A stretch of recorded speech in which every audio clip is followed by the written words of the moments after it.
we're going to turn our attention real quickly to senior care. Low Hornbuckle is with Sage Oak, and it's a new concept in senior living that's kind of being disruptive in the marketplace, in a good way disruptive, providing alternative options for our seniors, and he joins us on the phone right now. Good afternoon. Hey, how's it going? I'm doing fine. Thanks for joining us. Let's talk about Sage Oak, and I know that I'm kind of dealing with this subject right now about finding a location for senior living that's A, affordable, B, comfortable, and C, is easy on other family members. Let's talk about Sage Oak. Sure. Well, obviously you're not alone.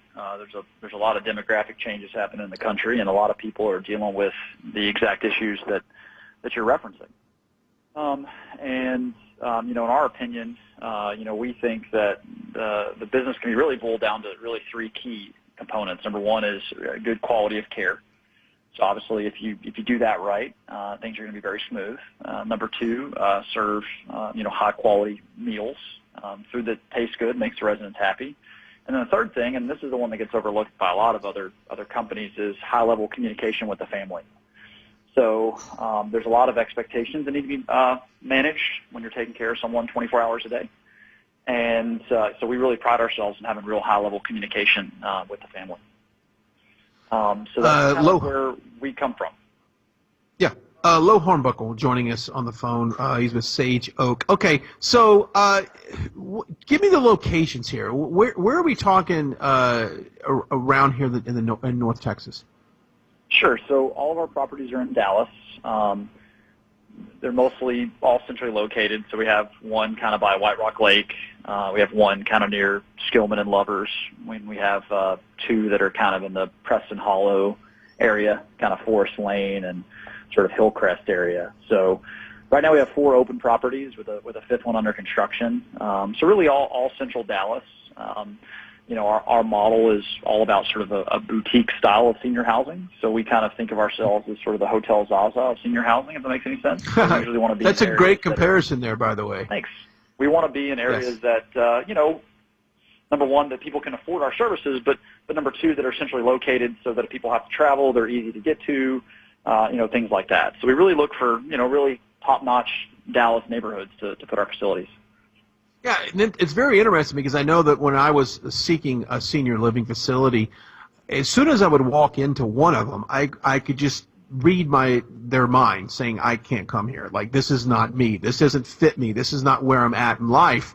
But yet it looks like your concept really makes them feel comfortable. Like, wow, this isn't really senior living. This is more like just living.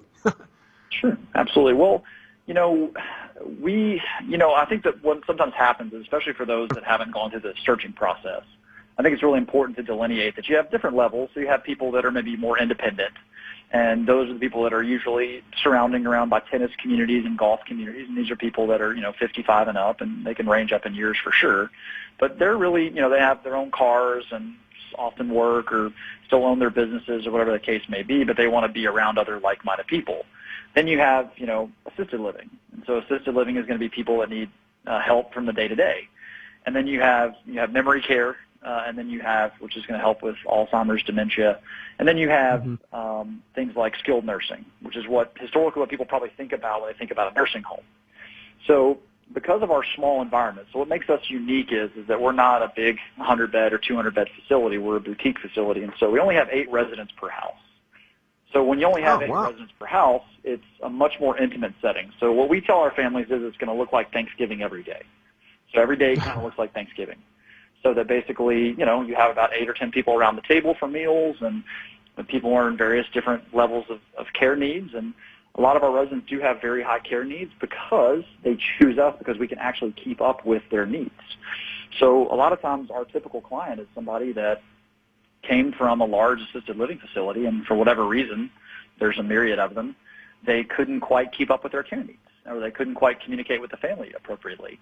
And so we usually kind of come in at the end. They're usually a little dissatisfied, and our job is to kind of turn that around and make them appreciate the services that we offer. What is some of the feedback, Lo, that you get from family members that are a part of this decision-making process? You know, after they're in for a couple months, they come back. What are they telling you? The number one thing we hear probably the most, and obviously it's very important to us to hear this, is I wish I would have known about you guys sooner. Like I said, a lot of our clients come to us disillusioned, and they're upset with what's happened so far. And so, you know, our model is a word-of-mouth model and a model based on, you know, doing a great job and having sort of that brand build organically. And so customer education is a big problem for us. People know that we exist and know that the type of company that we have even exists. You know, you think about the big companies out there, they spend, you know, millions of dollars, you know, trying to grab your eyeballs for advertising. And so when people think about assisted living, they think about the Brookdales of the world. There's nothing wrong with Brookdale. They serve a purpose and they have a place in society, but not everybody's going to fit in one of those environments.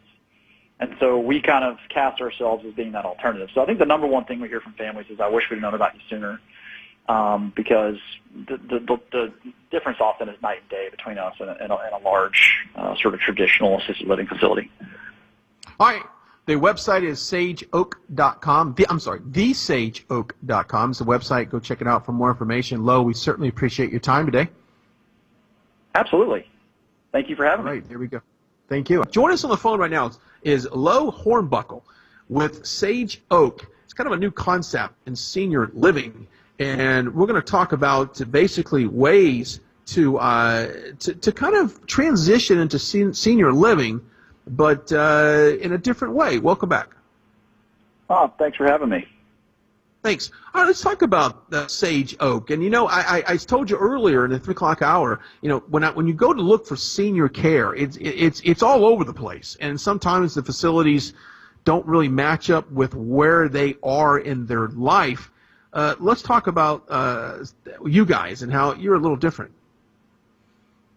Yeah, absolutely. So, you know, we have, you know, the same drawbacks as any facility. It's very important to, you know, it's like a pair of shoes. You know, a pair of shoes might work well for one person, but then might not fit for somebody else. And so that's very true with living arrangements as well. So, you know, a lot of times the profile of our resident is going to be somebody that needs a little bit of extra love and attention.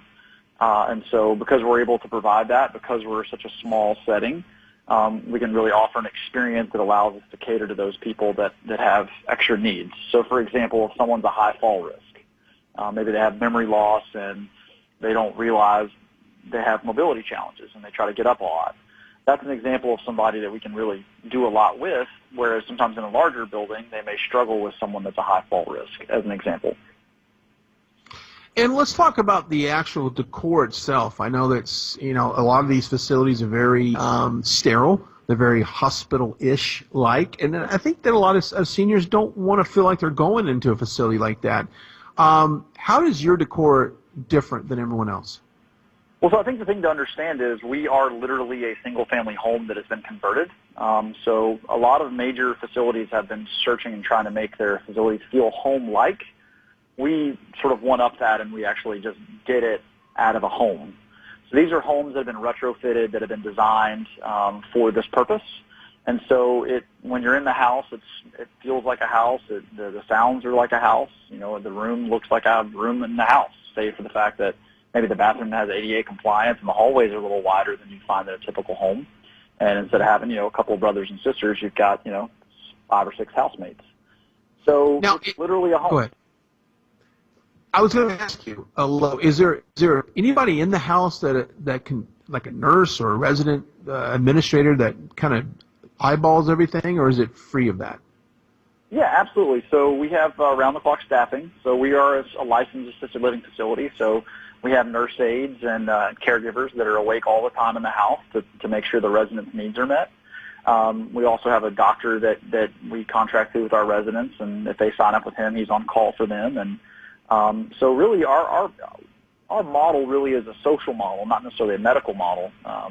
But, you know, obviously a lot of our residents do have medical needs that we help manage their medical needs. So, for example, if someone has medication to take and maybe needs a reminder, then our staff's job is to, you know, follow the instructions and remind them of their meds. Our staff takes care of, you know, meals. Our staff helps them go to the bathroom. Our staff helps them get dressed if they need it. So really all of the all of the daily activities that are required to have quality of life. Our staff is responsible to help the residents take care of those needs.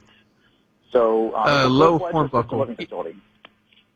Wonderful. Hornbuckle joining us on the show. The company is Sage Oak. Okay, real quickly, how does do you guys? Is it private pay? Do you take? Is there any type of governmental assistance on your facility? Yes, sir. We are private pay. We do take long-term care insurance. There's quite a few people have those policies out there, but those are considered private pay policies. So no, we don't have any interaction with Medicaid. Our residents do use Medicare a lot, usually for home health or for hospice or for the doctor, but not in interaction with us. Understand. Okay, best website for you, Lo, if someone wants more information on you guys. TheSageOak.com, so TheSageOak.com, so TheSageOak.com. Wonderful. I appreciate your time on the show. Okay, thanks for having me, and good luck with the Giving Day tomorrow. Thank you so much. I appreciate that. And that's it's all about the Giving Day for tomorrow.